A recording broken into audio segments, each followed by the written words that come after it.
Fala galera, bem-vindos ao canal Histórias Variadas. Meu nome é Giovanni Franco e aqui iremos falar sobre histórias de coisas do dia a dia, abrangendo também diversos assuntos. Fique ligado no canal e descubra os fatos mais interessantes do mundo. Se você é novo por aqui, aproveite e se inscreva, deixe o like e ative o sininho de notificações para não perder nenhum vídeo. Hoje iremos falar sobre a história da internet. Hoje em qualquer canto do mundo você pode encontrar alguém conectado, mas você já parou para pensar quando ela surgiu e como ela surgiu? Hoje iremos te contar aqui no canal Histórias Variadas. A internet surgiu a partir de pesquisas militares no auge da Guerra Fria. Neste contexto, em que os dois blocos ideológicos e politicamente antagônicos exerciam um enorme controle e influência no mundo, qualquer mecanismo, qualquer inovação, qualquer ferramenta nova poderia contribuir nessa disputa liderada pela União Soviética e pelos Estados Unidos. As duas superpotências compreendiam a eficácia e a necessidade absoluta dos meios de comunicação. Nesta perspectiva, o governo dos Estados Unidos temia um ataque russo às bases militares. Um ataque poderia trazer a público informações sigilosas, tornando os Estados Unidos vulneráveis. Então foi idealizado um modelo de troca e compartilhamento de informações que permitisse a descentralização das mesmas. Assim, se o Pentágono fosse atingido, as informações armazenadas ali não estariam perdidas. Era preciso, portanto, criar uma rede, a ARPANET, criada pela ARPA. Em 1962, Jake Licklider, do Instituto Tecnológico de Massachusetts, já falava em termos de criação de uma rede intergaláctica de computadores.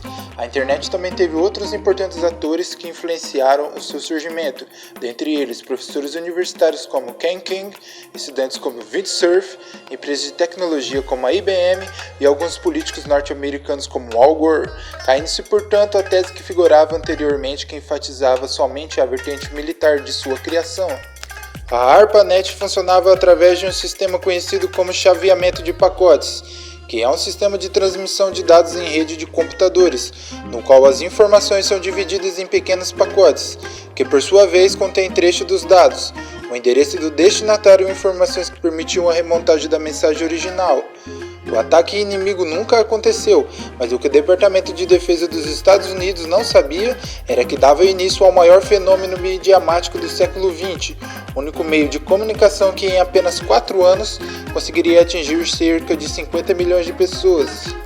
Em 29 de outubro de 1969, ocorreu a transmissão do que pode ser considerado o primeiro e-mail da história.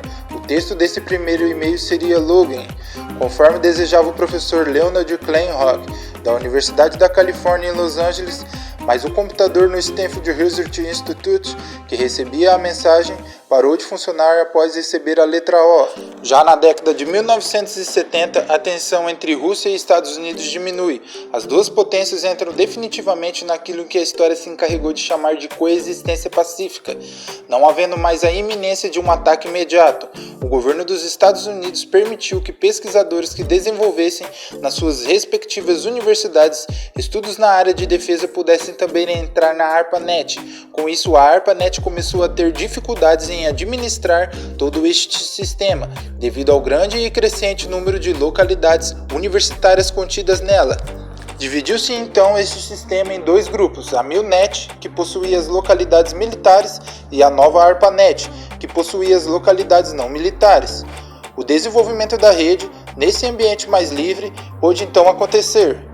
Não só os pesquisadores, como também os alunos e os amigos dos alunos tiveram acesso aos estudos já empreendidos e somaram esforços para aperfeiçoá-los.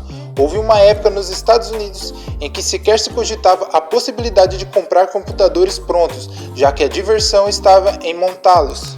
A mesma lógica se deu com a internet. Jovens da contracultura, ideologicamente engajados em uma utopia de difusão da informação, contribuíram decisivamente para a formação da internet como hoje é conhecida, a tal ponto que o sociólogo espanhol estudioso da rede Manuel Castells afirmou no livro A Galáxia da Internet 2003 que a internet é, acima de tudo, uma criação cultural. Um sistema técnico denominado protocolo de internet permitia que o tráfego de informações fosse encaminhado de uma rede para outra.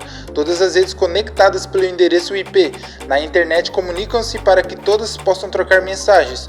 Através da National Science Foundation, o governo norte-americano investiu na criação de backbones, que significa espinha dorsal em português, que são poderosos computadores conectados por linhas que têm a capacidade de dar vazão a grandes fluxos de dados, como canais de fibra ótica, elos de satélite e elos de transmissão por rádio. Além desses backbones, existem os criados por empresas particulares. A elas são conectadas redes menores de forma mais ou menos anárquica. É basicamente isto que consiste a internet, que não tem um dono específico. O cientista Tim Berners-Lee do CERN criou a World Wide Web em 1992. A empresa norte-americana Netscape criou o protocolo HTTPS, possibilitando o envio de dados criptografados para transações comerciais pela internet. Por fim, vale destacar que já em 1992 o então senador Al Gore já falava na Super Highway of Information. Essa superestrada da informação tinha como unidade básica de funcionamento a troca, compartilhamento e fluxo contínuo de informações pelos 4 cantos do mundo, através de uma rede mundial, a internet. O que se pode notar é que o interesse mundial aliado ao interesse comercial, que evidentemente observava o potencial financeiro e rentável daquela novidade, proporcionou o boom, explosão e a popularização da internet na década de 1990 até 2003. Cerca de mais de 600 milhões de pessoas estavam conectadas à rede, segundo a Internet World Statistics. Em junho de 2007, este número se aproximava de 1 bilhão e 234 milhões de usuários. Promovido ao topo do serviço de processamento de informação na DARPA, Robert Taylor pretendia realizar as ideias de Licklider, de sistemas de rede interconectado. Com Larry Roberts do MIT, ele começou o projeto para a construção da rede em questão. A primeira conexão ARPANET foi estabelecida entre a Universidade de Califórnia em Los Angeles e o Instituto de Pesquisa de Stanford, às 22h30 do dia 29 de outubro de 1969. Em 5 de dezembro de 1969, uma rede de 4 nós foi conectada pela adição da Universidade de Utah e a Universidade de Califórnia, Santa Bárbara, baseada em ideias desenvolvidas pela AlohaNet. A ARPANET evoluiu rapidamente em 1981. O número de hospedeiros cresceu para 213, com um novo hospedeiro sendo adicionado aproximadamente de 20 em 20 dias. Em 1965, Donald Davis, do National Physical Laboratory, propôs uma rede nacional de dados baseada em troca de pacotes. A proposta não foi aceita nacionalmente, mas em 1970 ele desenhou e construiu a rede de troca de pacotes Mark I para conhecer as necessidades do laboratório multidisciplinar e provar a tecnologia sob condições operacionais. Em 1976, 12 computadores e 75 dispositivos terminais foram juntados e mais foram adicionados até a rede ser substituída em 1986. O Merit Network é uma organização sem fins lucrativos pública norte-americana para operar a rede de computadores entre 3 universidades públicas do estado de Michigan, com o intuito de ajudar no desenvolvimento econômico e educacional do estado. Foi formado em 1966 como Michigan Educational Research Information Triad pelas universidades Michigan State University, Universidade de Michigan e Wayne State University. A sede encontra-se na cidade de Ann Arbor, com suporte inicial do estado de Michigan e da Fundação Nacional da Ciência, National Science Foundation. A rede de troca de pacotes foi demonstrada pela primeira vez em dezembro de 1971. É a mais antiga rede de computadores regional dos Estados Unidos.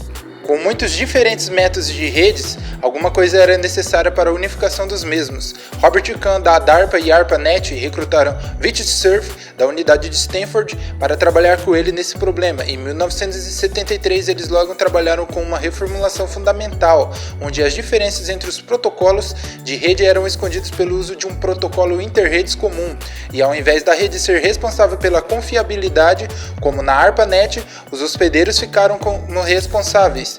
Cerf creditou Herbert Zimmermann, Gerhard Leland e Louis Paulsen, design da rede Cyclades, como fundamentais nesse novo design de rede. A especificação do protocolo resultante contém o primeiro uso atestado do termo Internet como abreviação de Internet Working. Depois Harfses repetir o seu uso, então a palavra começou como um adjetivo, ao invés do nome que é hoje, com o papel da rede reduzida ao mínimo. Ficou possível a junção de praticamente todas as redes, não importando suas características, assim resolvendo um problema inicial de Khan. O DARPA concordou em financiar o projeto de desenvolvimento de software e depois de alguns anos de trabalho, a primeira demonstração de algo sobre Gateway entre a rede de packet rádio na baia de SF área e ARPANET foi conduzida. Em 22 de novembro de 1977, uma demonstração de árvore de redes foi conduzida incluindo a ARPANET, o Packet Radio Network e a rede Atlantic Packet Satellite, todas patrocinadas pela DARPA. Decorrentes das primeiras especificações do TSP em 1974, TSP/IP emergiu em meados do final de 1978, em forma quase definitiva. Em 1981, os padrões associados foram publicados como HERFSES 791, 792 e 793 e adotado para uso. O DARPA patrocinou e incentivou o desenvolvimento de implementações TSP/IP para vários sistemas operacionais e depois programou uma migração de todos os hospedeiros de todas as suas redes de pacotes para o TSP/IP. Em 1º de janeiro de 1983, data conhecida como Flag Day, o protocolo TSP/IP se tornou o único protocolo aprovado pela ARPANET, substituindo o antigo protocolo NSP. A rede de troca de pacotes Cyclades foi uma rede de pesquisa francesa feita e dirigida por Louis Paulsen, demonstrada pela primeira vez em 1973. Foi desenvolvida para explorar alternativas para o design ARPANET inicial e para dar suporte às pesquisas de rede em geral. Foi a primeira rede a fazer dos hospedeiros responsáveis pelo transporte confiável de dados, ao invés da própria rede, usando datagramas não confiáveis e mecanismo de protocolo fim a fim associados. Em 1979, dois estudantes da Universidade de Duke, Tom Truscott e John Willis, tiveram a ideia do uso de script simples de Bourne Shell para a transferência de mensagens e notícias em uma conexão linha serial UUSP, próximo à Universidade da Carolina do Norte, em Chapel Hill. Após o lançamento público do software, o encaminhamento da malha de hospedeiros UUSP sobre notícias Usenet expandiu-se rapidamente. O UUSPNet, como viria a ser nomeado, também criou gateways, ligações entre FidoNet e hospedeiros BBS Dial-up. As redes UUSP espalharam-se rapidamente devido aos custos mais reduzidos, capacidade de usar linhas alugadas existentes, links X.25 ou até mesmo conexões ARPANET e a falta de políticas de uso estrito, organizações comerciais que podem fornecer correções de bugs. Em comparação com as redes depois como CSNet e BitNet, todas as suas conexões eram locais. Em 1981, o número de hospedeiros UUSP tinha crescido para 550, quase dobrando para 940 em 1984. Rede Sublink, operando desde 1987 e oficialmente fundada na Itália em 1989, baseia sua interconectividade sobre UUSP para a redistribuição eletrônica de mensagens de grupo de notícias. Nós italianos, cerca de 100 na época, de propriedade tanto de pessoas físicas e pequenas empresas, a rede Sublink representou possivelmente um dos primeiros exemplos de tecnologia de internet se tornando o progresso através da difusão popular. A Universidade de Lisboa foi a primeira entidade em Portugal a ter uma ligação à internet. Pouco depois, a Universidade do Minho também o fez, usando uma linha de 64 kb da Telepac IP sobre X.25 para a França. Em 1990, o PUG, português Unix Sources Group, começa a comercializar ligações à internet em Portugal. Em 1992, a FCCN inicia registro de domínios em .pt e em dezembro de 1993 existem 40 domínios .pt registrados. O primeiro servidor web nacional foi ativado pelo LINIC, Laboratório Nacional de Engenharia Civil, em 1992. Em 1993, o acesso à internet é aberto aos alunos da Universidade do Minho. Em 1996, existem 10 entidades com licença para prestação de serviços de telecomunicações complementares fixos, no âmbito dos quais se podem enquadrar o acesso à internet. No Brasil, os primeiros embriões de rede surgiram em 1988 e ligavam universidades do Brasil a instituições nos Estados Unidos. No mesmo ano, o eBase começou a testar o Alternex, o primeiro serviço brasileiro de internet não acadêmica e não governamental. Inicialmente, o Alternex era restrito aos membros do eBase e associados, e só em 1992 foi aberto ao público. Em 1989, o Ministério da Ciência e Tecnologia lança um projeto pioneiro, a Rede Nacional de Ensino e Pesquisa, RNP. Existente ainda hoje, a RNP é uma organização de interesse público cuja principal missão é operar uma rede acadêmica de alcance nacional. Quando foi lançada, a organização tinha o objetivo de captar recursos humanos de alta tecnologia e difundir a tecnologia e internet através da implantação do primeiro backbone nacional. O backbone funciona como uma espinha dorsal, é a infraestrutura que conecta todos os pontos de uma rede. O primeiro backbone brasileiro foi inaugurado em 1991, destinado exclusivamente à comunidade acadêmica. Mais tarde, em 1995, o governo resolveu abrir o backbone e fornecer conectividade a provedores de acesso comerciais. A partir desta decisão, surgiu uma discussão sobre o papel da RNP, como uma rede estritamente acadêmica com acesso livre para acadêmicos e taxada para todos os outros consumidores. Com o crescimento da internet comercial, a RNP voltou novamente a atenção para a comunidade científica. A partir de 1997, iniciou-se uma nova fase na internet brasileira. O aumento de acessos à rede e a necessidade de uma infraestrutura mais veloz e segura levou a investimentos em novas tecnologias. Entretanto, devido à carência de uma infraestrutura de fibra ótica que cobrisse todo o território nacional, primeiramente optou-se pela criação das redes locais de alta velocidade, aproveitando a estrutura de algumas regiões metropolitanas. Como parte desses investimentos, em 2000, foi implantado o backbone RNP2, com o objetivo de interligar todo o país em uma rede de alta tecnologia. Atualmente, em 2007, o RNP2 conecta os 26 estados brasileiros e interliga mais de 300 instituições de ensino superior e de pesquisa no país, como o IMETRO e suas redes regionais. Outro avanço alcançado pela RNP ocorreu em 2002. Nesse ano, o então presidente da República transformou a RNP em uma organização social. Com isso, ela passa a ter maior autonomia administrativa para executar as tarefas e o poder público ganha meios de controle mais eficazes para avaliar e cobrar os resultados. Como objetivos dessa transformação, então, o fornecimento de serviços de infraestruturas das redes IPs avançadas, a implantação e a avaliação de novas tecnologias de rede, a disseminação dessas tecnologias e a capacitação de recursos humanos na área de segurança de redes, gerencia o roteamento. A partir de 2005, a comunicação entre os Point of Presence POPs da rede começou a ser ampliada com o uso de tecnologia óptica, o que levou a capacidade de operação a 11 GB por segundo. A base instalada de computadores no Brasil atinge 40 milhões, de acordo com pesquisa divulgada em 2007 da Escola de Administração de Empresas de São Paulo da Fundação Getúlio Vargas. O número, que inclui computadores em empresas e residências, representa um crescimento de 25% sobre a base registrada no mesmo período do ano passado.